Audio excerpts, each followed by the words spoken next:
No cake काय सांगणार आज या ठिकाणी तिरंगा रॅलीचा नाही मग ना असं तिरंगा रॅलीचं आयोजन करण्यात आलेलं होतं, काय सांगाल? संपूर्ण देशभर, राज्यभर, जिल्ह्यात, तालुक्यावर सर्व गावांना तिरंगा रॅलीचं आयोजन करण्यात आलेलं आहे।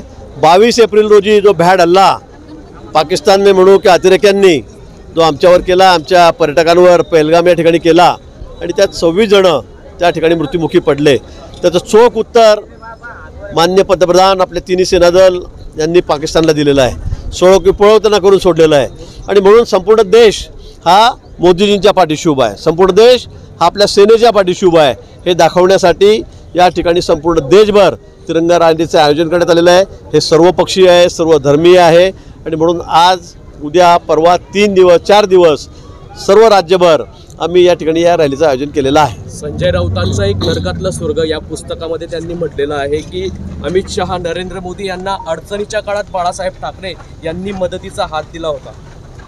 रोज चांगलं आहे, काय वाईट आहे मॅडम? दिला असेल तर चांगलंच आहे। आम्ही शिवसेनेसोबतच आहोत, सुरुवातीपासून येथून आताही आहे, पण आम्ही खऱ्या शिवसेनेसोबत आहोत, काँग्रेसच्या मांडीवर जाऊन बसलेल्या शिवसेनेच्या सोबत नाही, आपल्या विचारांना तिलांजली देणाऱ्या शिवसेनेसोबत आम्ही नाही, आम्ही खऱ्या शिवसेनेबरोबर बाळासाहेबांच्या विचारासोबत आजही आहोत। त्यांचेच विचार आम्ही त्या ठिकाणी अजूनही टिकवलेले आहेत, पण ज्यांनी त्यांना तिलांजली दिली त्यांची परिस्थिती आज काय झाली आणि म्हणून सकाळपासून त्यांना अशी काहीतरी बडबड करावी लागते। त्यांच्या राजकीय पक्षातील अडचणी दूर झाल्या, मात्र ते शिवसेना पक्षाशी आणि ठाकरे कुटुंबियाशी एकदम निर्गुणपणे वागले असं या पुस्तकात म्हटलंय।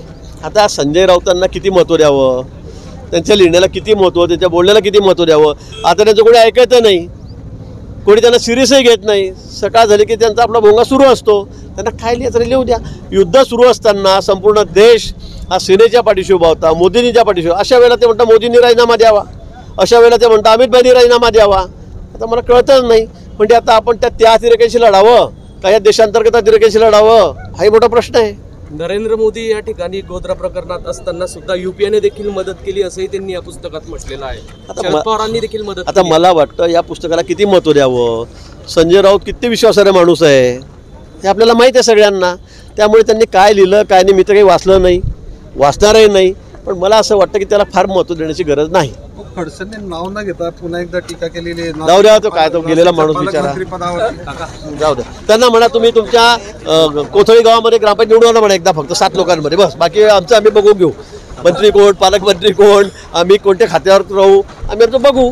तुम्ही तुमच्या गावामध्ये गोदोडमध्ये एखादं नगरपालिका किंवा ग्रामपंचायत निवडून तर आणा, मग आमच्याशी बोला, माझी काळजी करू नका, मी बरोबर आहे, मी बरोबर आहे माझ्या ठिकाणी।